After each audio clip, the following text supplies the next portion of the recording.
standing afar off for the fear of her torment, saying, Alas, alas, that great city, Babylon, that mighty city, for in 1 hour is thy judgment come. Revelation 18:10.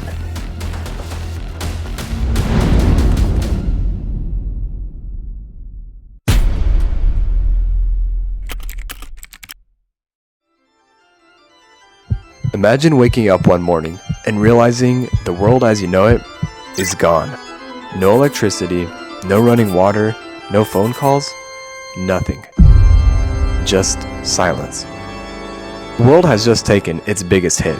Society has regressed 1,000 years. And all it took was a single press of a button from a faceless and powerful group of individuals. Survival mode is now activated.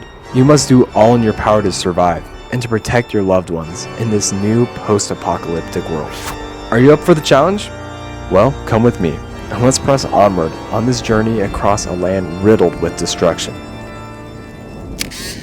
This is the world that Pat Frank imagined when he wrote Alas, Babylon, a book that documents the build-up, climax, and aftermath of a nuclear war and the effects it has on the average man.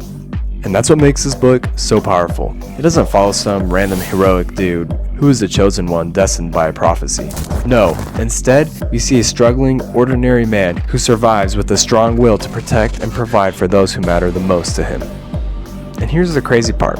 This book is over 65 years old, but it feels like it could have been written yesterday.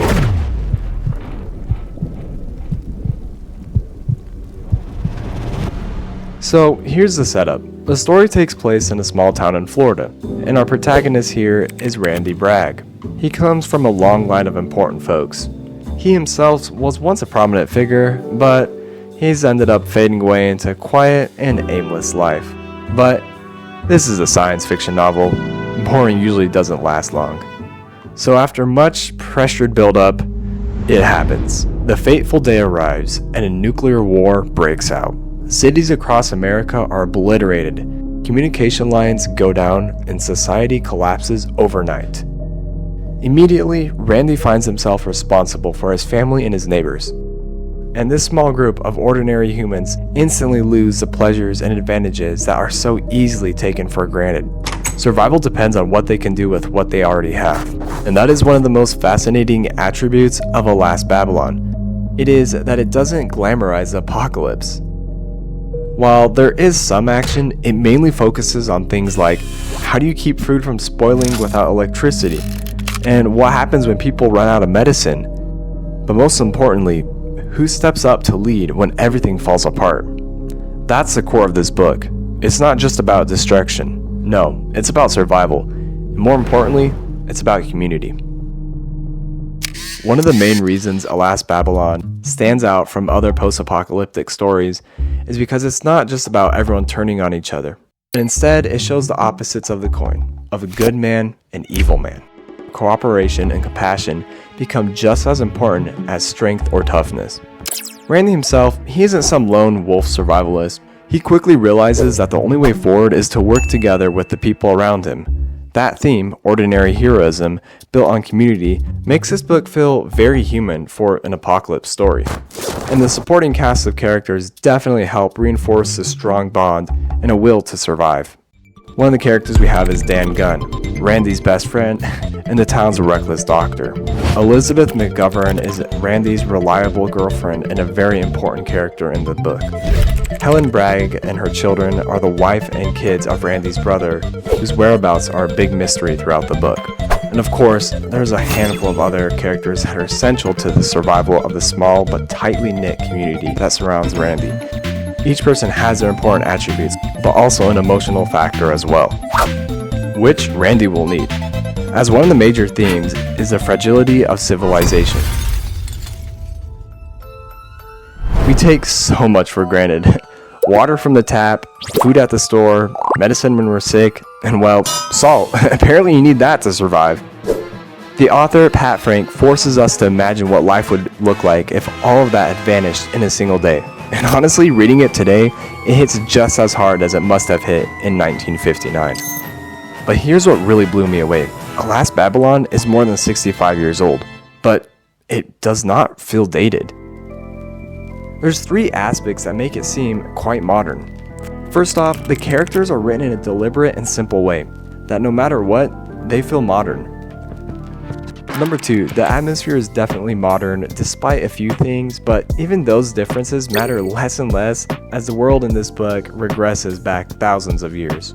This quote here, "In 4 months, Randy said, we've regressed 4,000 years, more maybe. 4,000 years ago, the Egyptians and Chinese were more civilized." And thirdly, the fears are modern. The idea of waking up one day and realizing everything we rely on has disappeared, that's still terrifying. So with those three attributes combined, the characters, the atmosphere, and the fears, we get an apocalyptic story that feels uncomfortably relevant. But it can also give a sense of hope.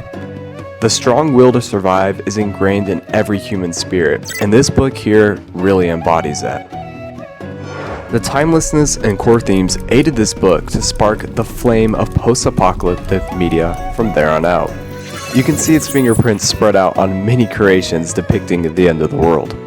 So, looking at this in a certain way, you can say it's even more relevant now than it ever has been.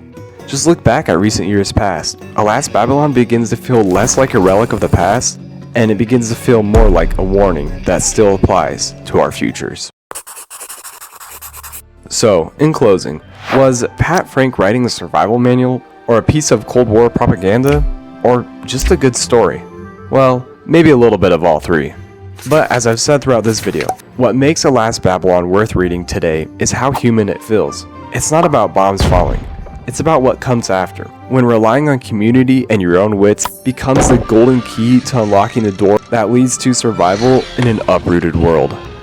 And that's why, 65 years later, it still feels like one of the most relevant apocalypse stories ever written. So, there you have it. You've made it to the end of the video and the other side of the apocalypse. I highly recommend you give this book a read. It will be well worth your time, and I think you'll enjoy it. And if you like what you saw in today's video, be sure to drop a like and subscribe for more book content. Your support is greatly appreciated, so thank you very much. And if you want to go the extra mile like these folks here, you can support the channel by becoming a member and unlocking exclusive videos and emojis and a bunch of other stuff. Anyway, that's it from me. Thanks for watching. Peace.